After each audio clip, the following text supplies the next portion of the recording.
Well, welcome to everybody here at this special Menzies Research Centre event, when we have the great pleasure of launching a very, very important book, part of the series which we've been sponsoring by David Kemp, volume number 4, A Liberal State: How Australians Chose Liberalism over Socialism, except in Victoria. But it's a marvellous work, and many of you will be familiar with the other 3 in the series, starting with this. David and I first started talking about this, I don't know, probably more than 5 years ago, and David was kind enough to share the manuscript of the first volume with me, and I said, this has got to be published. It's got to be published in hardback. It's got to be published by Melbourne University Press, and it's going to look very handsome on the bookshelves. And we've got to volume 4 now, and I tell you, it looks great on my bookshelves, and I encourage you all to get it, but to read it too, because this is Australian history as we should have been taught it in schools. And David has done us a great service in setting it out here. This is, I think, in a think tank, we have to not only think about the present day, the policies, the here and now, the 24-hour news cycle, but we have to think about making investments, intellectual investments that can really bear fruit in terms of policy, and also in terms of people, that can encourage people to enter politics and take up this great cause and understand what cause it is, the cause of liberalism, the cause of freedom. And that's why I'm so proud of this long-term project we've been working on, David. It's this I regard, I think I've said this before, as intellectual infrastructure for this country, and to help us to understand our past and therefore understand our present, and understand, very importantly, the values that built this country, the liberal values, and having made that quip about Victoria early on in regards to socialism. The great message, and the message from this volume, when you read about Jack Lang in New South Wales, you know that these things eventually pass. So that is my message of comfort to everybody here in the room in Victoria. Look, there's so many people I have to introduce and thank. I would say also, and we also are noting, I think, another very important occasion here, part of the long-term investment that Menzies Research Centre has been making. And that is, as many of you will know, we have now reached agreement with the University of Melbourne to establish the Robert Menzies Institute. That is a permanent institute. It'll be in the historic heart of the university in the old quad, where Menzies studied as a student a little over 100 years ago, and where he later returned as Chancellor of the university at the end of his career. So it's a very special place, and it's going to be a very special institute to celebrate the life and the legacy of Robert Menzies, but also particularly the liberal values and Australian liberalism he championed. And we're very lucky that we'll be opening that centre this year. We're about to go through the process of appointing a director, and we'll be announcing the board soon. And I can tell you it's going to be in very, very good hands. And everything's coming together beautifully, because we now have the textbook for that centre too. So that's another thing. But look, first of all, before you want to hear from our guests, let me introduce some of the great people we have here today. Dr. David Kemp, of course, author, former cabinet minister, a great service to the cause of liberalism and to academia. Welcome, David. Of course, I should mention our esteemed treasurer. Thank you, Treasurer, for taking time from your busy activities. I know you've got, I think, something coming up in May that's on your mind at the moment. But welcome, Josh. Thank you very much. I can think of no better champion of liberal values to launch this book in a moment. We also have with us Senator James Paterson. Welcome, James. Tim Smith from the Victorian Parliament. Tim, thanks for making time to come here and buying a full set. It's going to look great on your bookshelf. We have the new pre-selected candidate for the seat of Menzies, Keith Wallahan. Welcome, Keith. We really welcome you here, and thank you for. We're looking forward very much to your contribution to Parliament. Let me run through everybody else even a bit more quickly. Richard Alston and Alexander Downer and Rod Kemp from the, so that makes 4 Howard government ministers here in this great auspicious week, the 25th anniversary of the Howard government. Welcome to you all. Welcome to Richard also with his other hat on as director of the Cormac Foundation, again, along with his fellow board members, Fred Grimwade and Peter Hay. Big thanks to the Cormac Foundation. I can genuinely say that without them, this launch would not be happening, because this book cost, or this series cost, a considerable amount to put out, and Cormac have been the major sponsors of this, and I can't thank them enough for their commitment and the work they've done, and to their chairman, Charles Good, in his absence. There's the board of the Menzies, Robert Menzies, the Menzies. We now have 2 institutes, remember. We had the board of the Menzies Research Centre, represented here by our chairman, Mr. Paul Espy, Brian Loughnane, and his fellow director, Georgina Downer and Tamsin Lawrence. A few other people, of course, I should mention, the Honourable Stuart MacArthur, welcome, General, and some very good friends of the Menzies Research Centre, great supporters in Rosalind Smallwood. Thank you for coming, Rosalind, and Perry Wood. Thank you to all, and apologies if I've missed anybody, but let's get on to the main act. So there are people who are great keepers of the Menzies flame in Australia, many, and a growing number of people, I think, that realise what an important contribution he made to this country, to this nation. And I can think of none more prominent in this state than the man who has the honour to keep Menzies' seat warm in Kooyong, and that is the Treasurer, Josh Frydenberg. Josh, I need say no more except to welcome you to the podium to introduce a book by one of your most esteemed constituents. Thank you.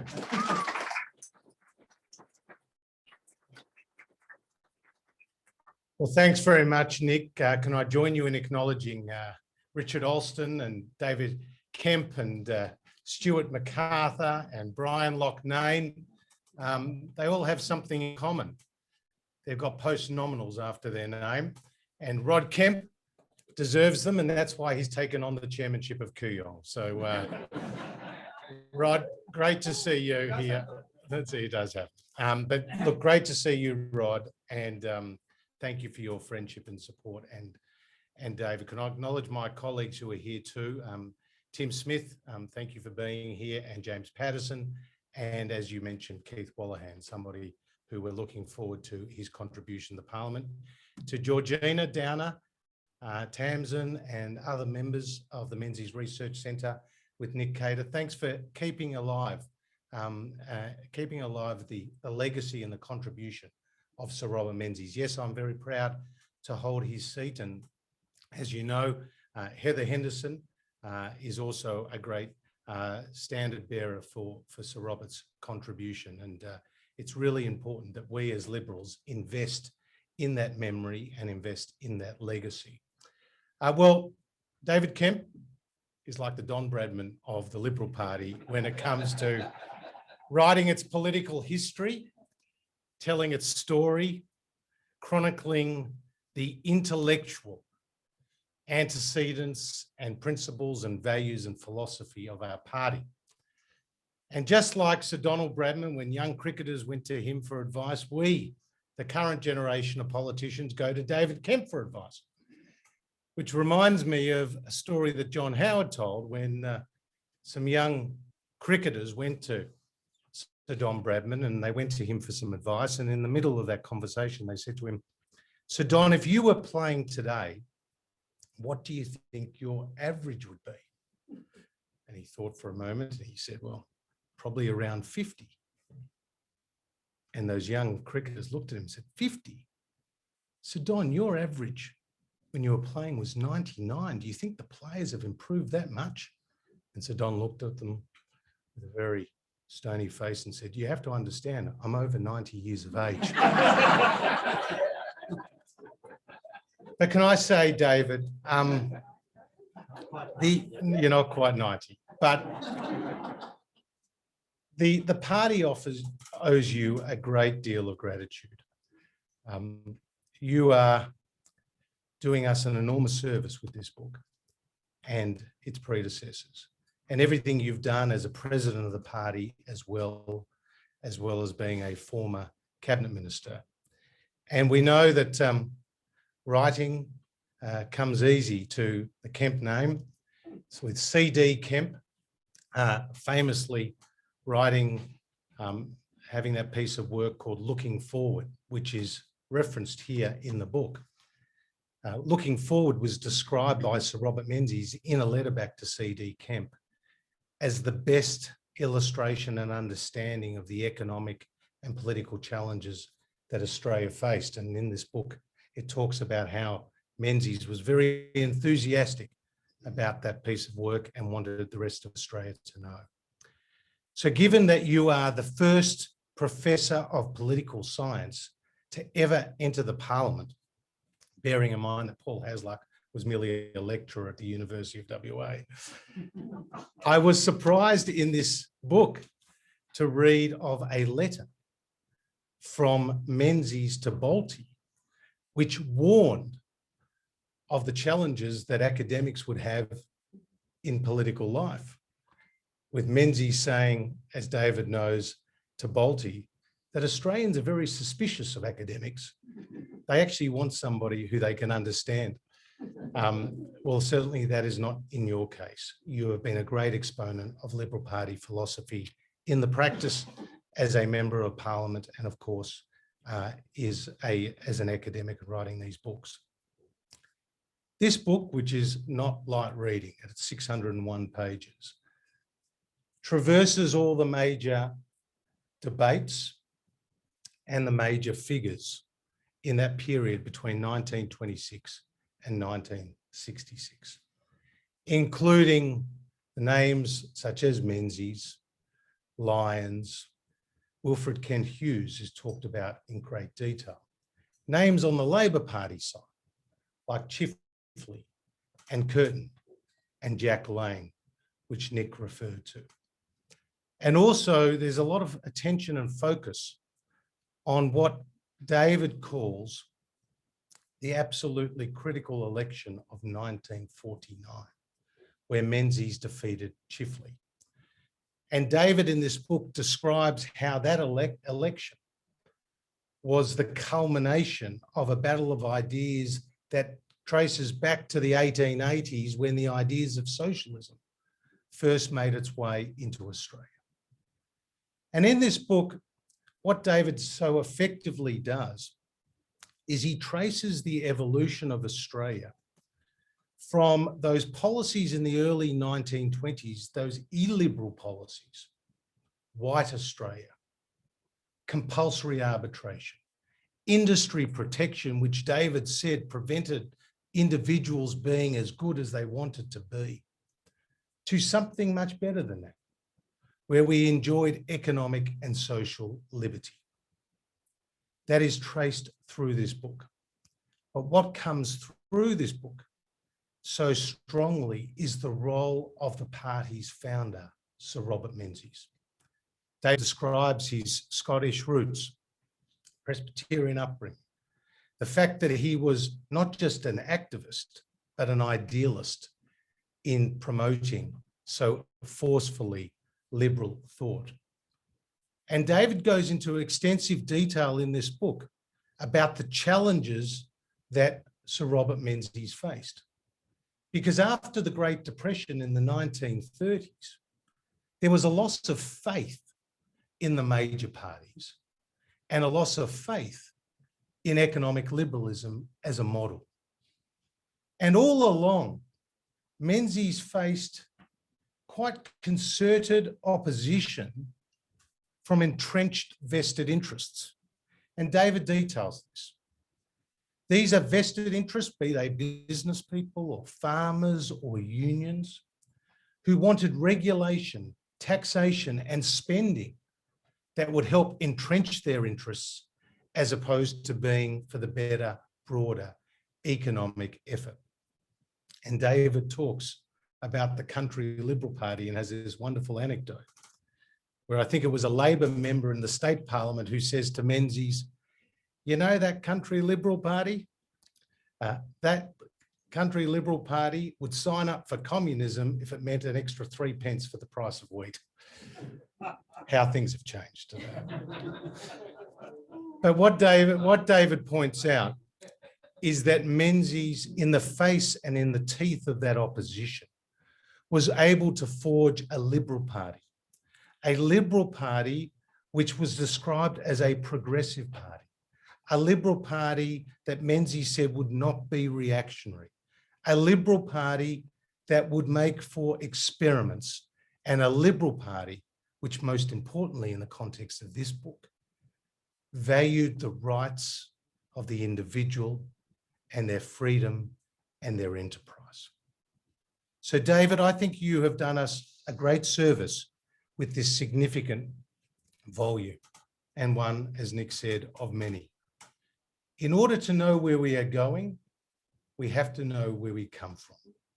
And that equally applies to political parties as it does to families and it does to other aspects of society.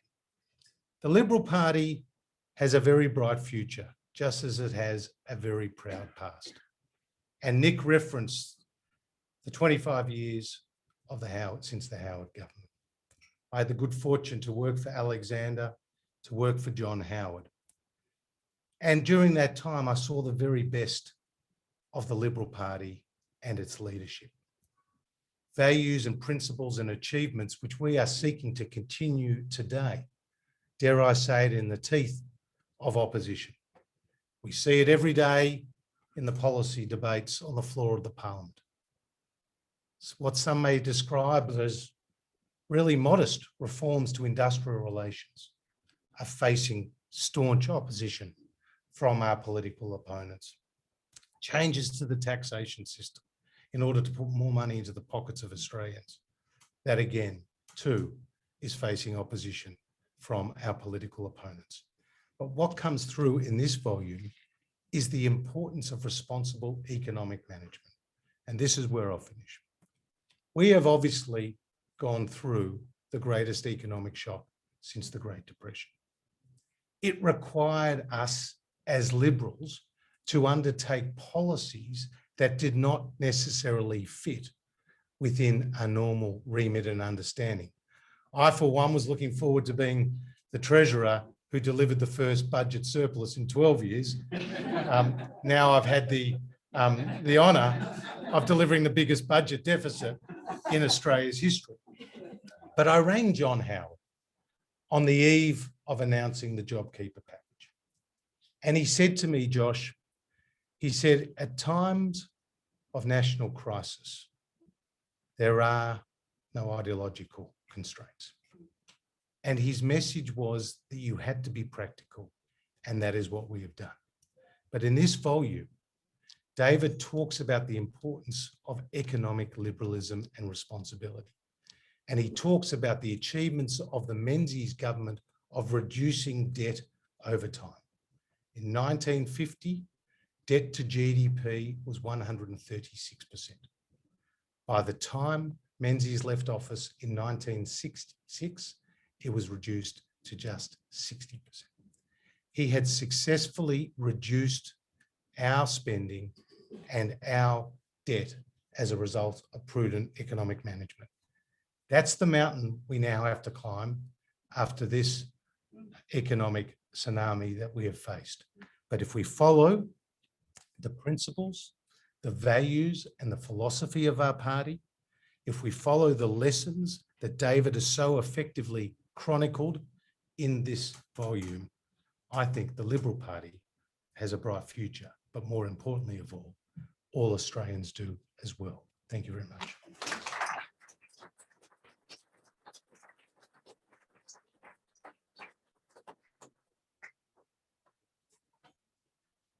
Well, you can imagine for me, it's a great thrill to have Josh Frydenberg here to launch this book.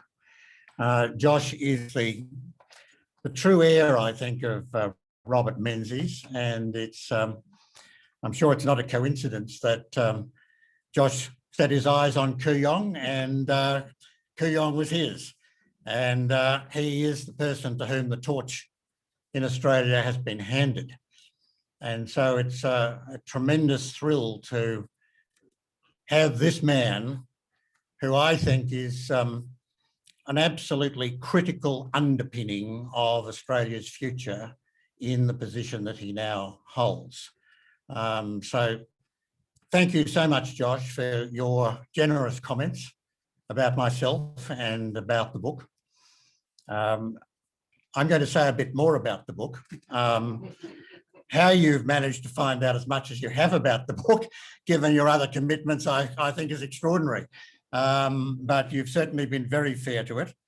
I know that those members of the Howard cabinet who are here, Alexander Downer, Richard Alston, Rod Kemp, and Stuart MacArthur, of course, who is also here, will hear what you have to say with a tremendous sense of comfort that there is an appreciation within the Liberal government today of the goals and objectives for which that government fought, and I think fought successfully, very successfully in its own time. And there is always a need for leadership in that task. And that's one of the things I want to say about the book before I come to thanking all those who've contributed to it. I wouldn't want you to think that the book is just a heavy accumulation of facts and abstract thoughts. The book actually has a plot to it. And as we're now well past the end of the book, I don't mind revealing the plot. and the plot of the book is this: that by the time Robert Menzies entered Parliament, and it was first of all the state Parliament, Australia's Liberal goals were under threat. In the book, I call it the Liberal project. And there's a reason for that, which I hope I have time to come to. But it was in trouble, for the very reasons that Josh mentioned. And Menzies came into Parliament seeing that trying to realise a liberal country in a democracy where politicians are surrounded all the time by pressure groups of varying power, but sometimes very powerful groups, and always very insistent groups who want to see their own interests catered to, is actually an enormous difficulty. And this is the great task that the Liberals in Australia have set themselves since the country's foundation, because Australia is a unique country in the world. That's the basis on which all these books have been written. Australia is a country founded at the time of the Enlightenment. And it was the first country in the world to be able to embody not only the political experience of Britain in terms of the rule of law and parliamentary government and civil liberties, but it was the first country in the world to be able to try to put into practice the ideals of the Enlightenment. And those ideals were that laws should be based on the interests of everybody, not the interests of the powerful, not the aristocracy, not the powerful economic monopolies. It should be, laws should be in the interests of everybody. Another one of those ideas was that freedom, economic freedom, actually works. That the idea that the governments of his day had in the 18th century, that somehow or other you made your country wealthy by sinking other people's treasure ships and granting monopolies and telling people how to spend their capital, was foolishness. And the way to economic prosperity, the abolition of poverty, was to mobilise the energies of every individual person in looking after their own self-interest within a framework of just laws. And the third great idea that I trace through these books is the idea that William Wilberforce, the Christian evangelical, put in his campaign against slavery, that regardless of the colour of your skin, we are all part of one common humanity.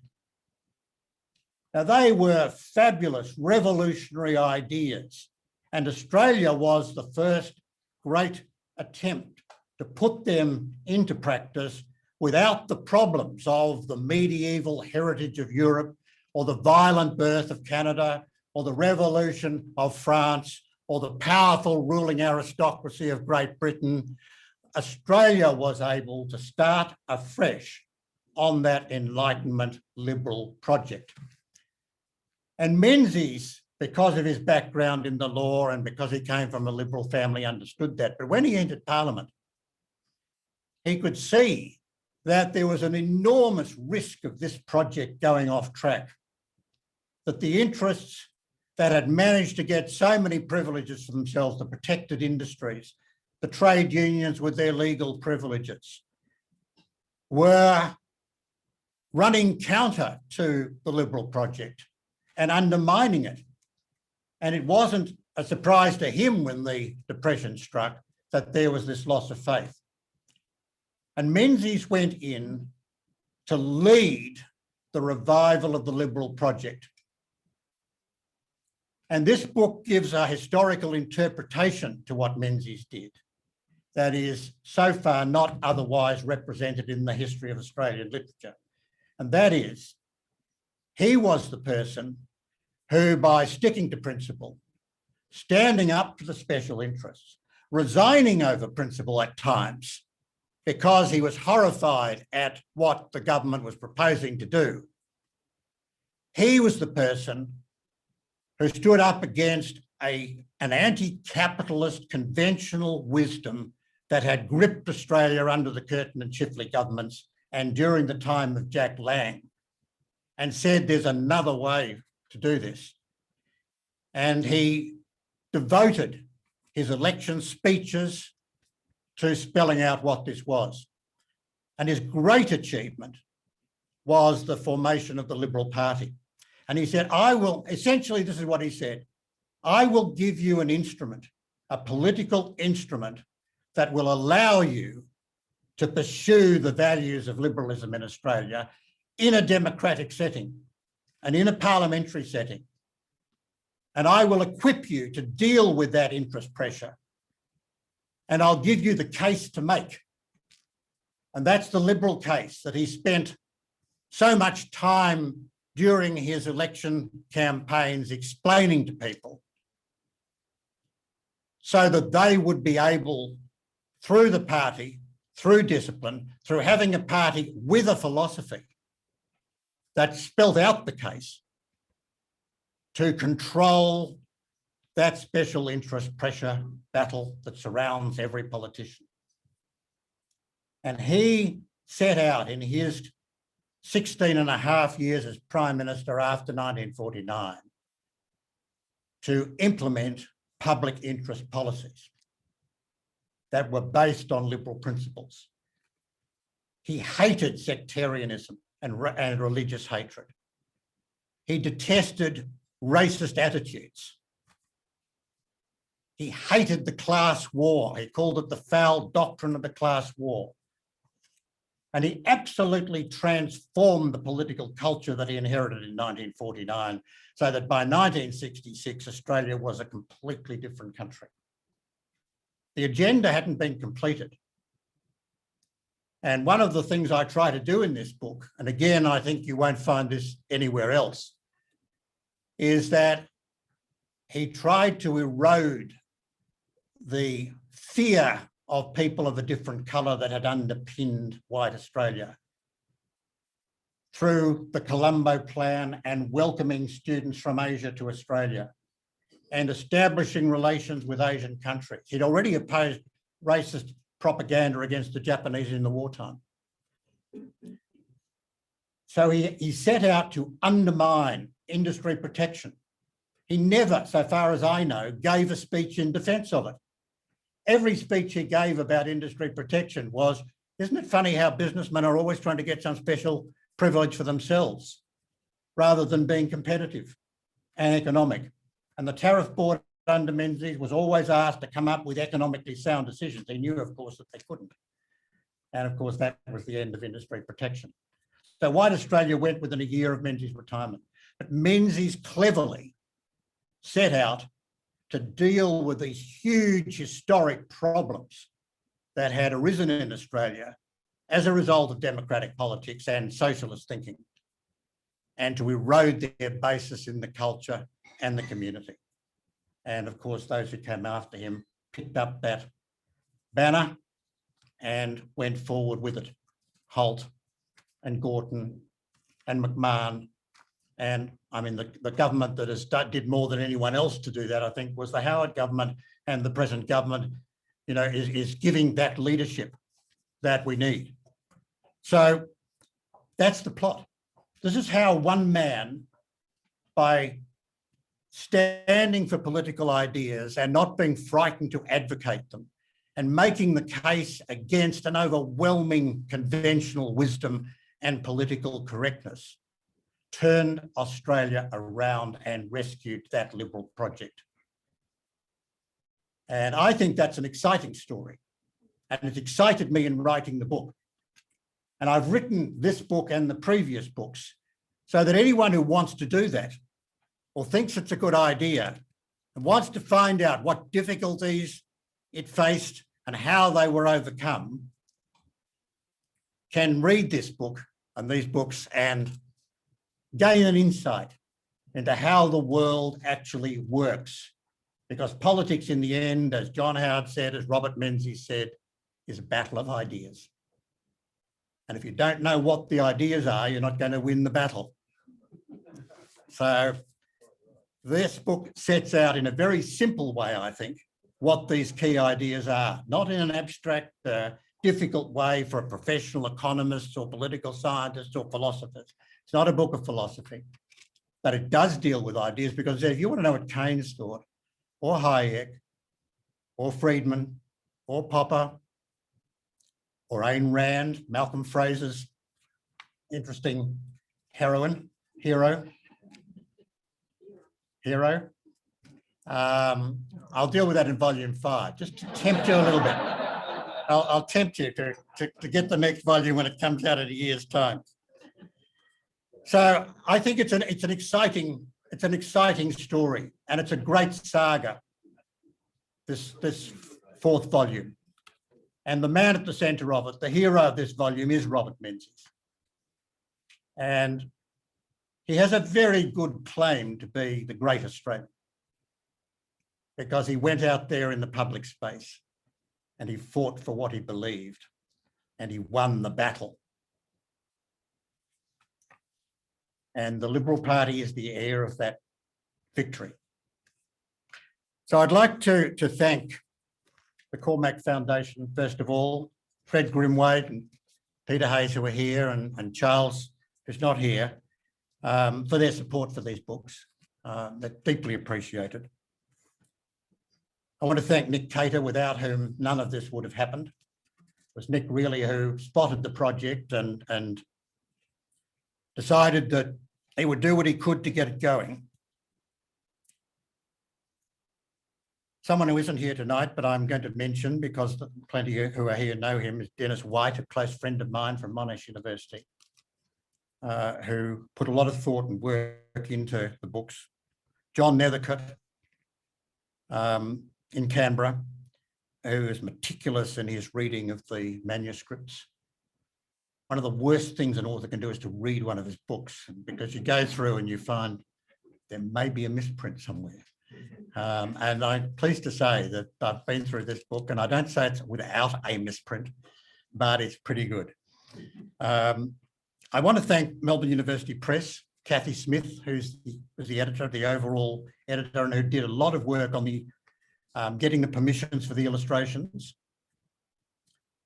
The range of illustrations gives you a sense of the book, and probably, as I now think of the illustrations, I should say something that there is a theme through this book, which I won't elaborate on now, but which deals with the position of Indigenous people. Those who owned the land for so long that they divided into 200 language groups and had identified themselves with their country. How they were treated by the British when they arrived is spelt out in the first volume. In this volume, there's a whole chapter on Paul Hasluck, who accompanied the Western Australian Royal Commission to the north of the state and tells you things, and I've quoted him, that will surprise you. That Paul Hasluck said them and later became the Minister for Territories and therefore the Minister responsible for Indigenous Affairs in the Northern Territory. Catherine Game, who is the editor for Melbourne University Press, who's read every word of every manuscript and questioned me on them. I appreciate her efforts. And of course, I particularly thank my family, to whom I've dedicated volumes, my brother Rod and my sister Rosemary, who are both here tonight, particularly my wife, Anne-Marie. She's been tremendously self-denying of her in allowing me to spend so much time writing. She has said to me bitterly on occasion, why aren't you as interested in living people as you are in the dead people? But that doesn't apply so well to volume 5. And darling, I thank you very much for all the support you've given me in writing these books. You've been a tremendous inspiration and continue to be so. So thank you for coming along tonight. I realise a number of you have made tremendous efforts to be here, and I do appreciate that. I do hope that you find this book both readable and enlivening and enthralling. But if you really want to get into the project, my project, not the Liberal project, start with volume 1.